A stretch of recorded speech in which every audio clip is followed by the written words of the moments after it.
Why only build one city when you can build an entire medieval county? So why not test County of Fortune, the brand new medieval city builder game where you not only build one but hundreds of cities, hundreds of settlements, connect them to each other, interact with each other, and me, CaseFun, a City Skylines player and a city builder, thought maybe it would be interesting. So maybe let's give it a shot and try it out.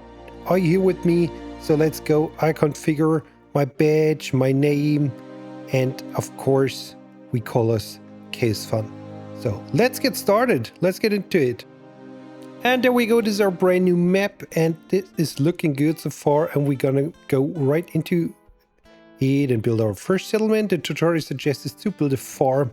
And since we have a good fertility for beans, we started the settlement going with the bean farm. Of course, you can later on add more buildings to your settlement.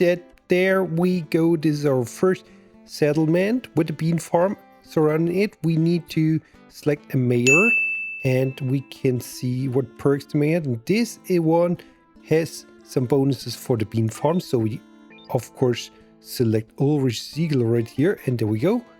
We have not that much efficiency yet because the workers need some variations of food. And of course, we can provide them with beans because we are now producing beans. And this is our whole region, and we want to immediately go and expand with the second settlement. Okay, then we go in with the second settlement, and there is a stone deposit, so we can maybe get use of this at least later on. So we can select a new mayor as well. Every settlement needs a mayor, and of course we can swap mayors later if we want or if we need to. And the third settlement, we can build maybe right here with a logging camp. So we have a good starting area of settlements, and then we go in and connect all of them with roads. Because if they're connect road, they can trade with each other. So, and then we can add the beans to the other settlement. And you can see immediately there is a trader and delivering beans to this settlement. And now they are happy, they have beans, and this makes them more efficient. So let's continue. We want to build a carpenter skill so we can produce our materials to grow the region. And then we want another farm. Yeah, we want plenty of food variation, because if we have enough variation and if we have plenty of needs fulfilled, we can expand the settlement to the next level, or at least have a second building in it. And this will be needed later on. So look at this. We have a bunch of new settlements, and they are interacting with each other already. Looking good, looking fine. And there's one thing you have to keep in mind. There are only limited number of settlements you can have within a region. So you want to make sure you expand your settlements, grow your settlements. You can have multiple buildings within a settlement.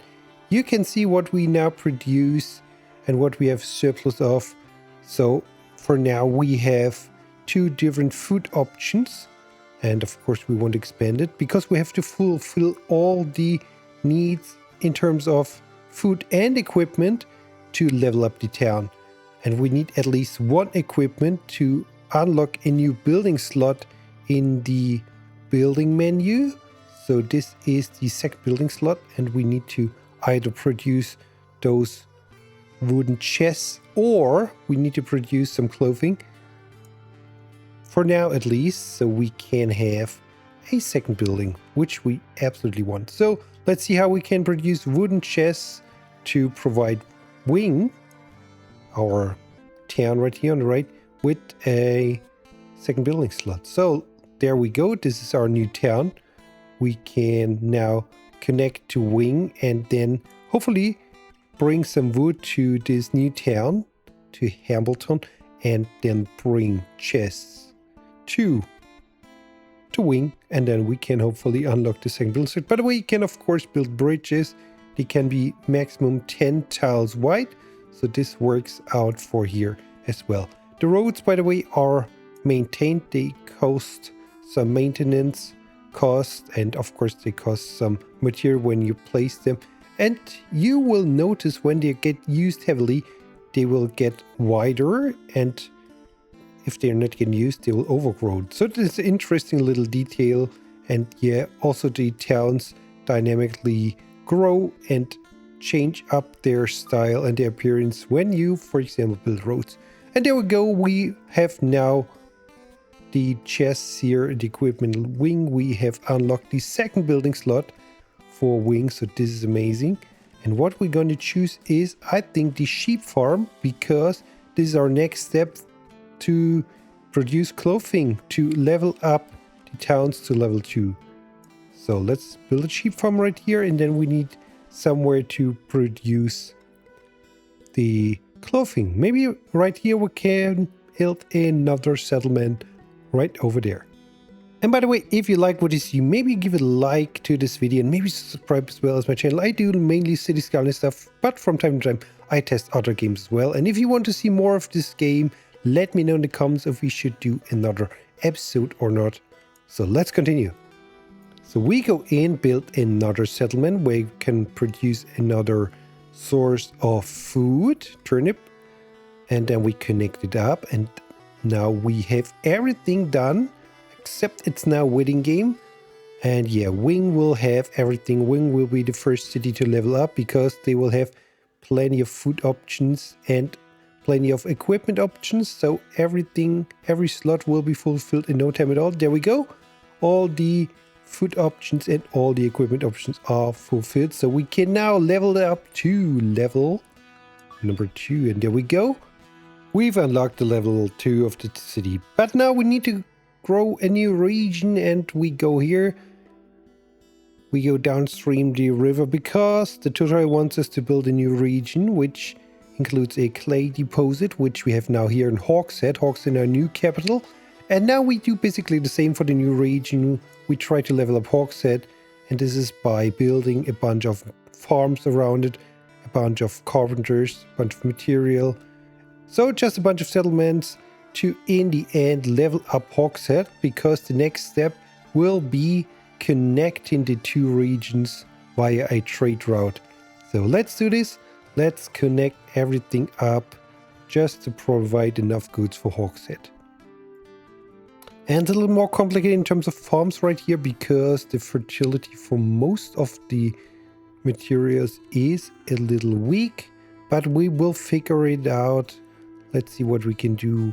We already unlocked the second building slot for Hawkshead, which is amazing. So maybe again a sheep farm like we did on the other settlement as well. So yeah, let's select it. There we go. Have a sheep farm, then we will later on will be able to produce clothing to level up Hawkshead. I had to build the bean farm settlement right here on the edge of the mountain.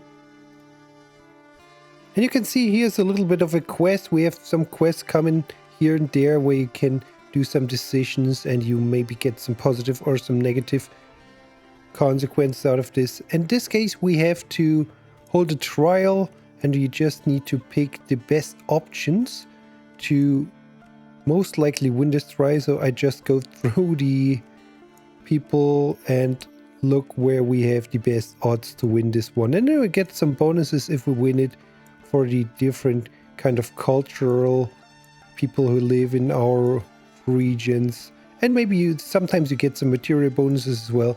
So this is nice, interesting. I mean, it's not quite ready yet, but we resolved the affair. This is good. So we received some bonuses. I haven't had deeper look into those systems just yet, but if we win and get some bonuses, this can't be that false, right? Anyway, this is Hawkshead. Let's see.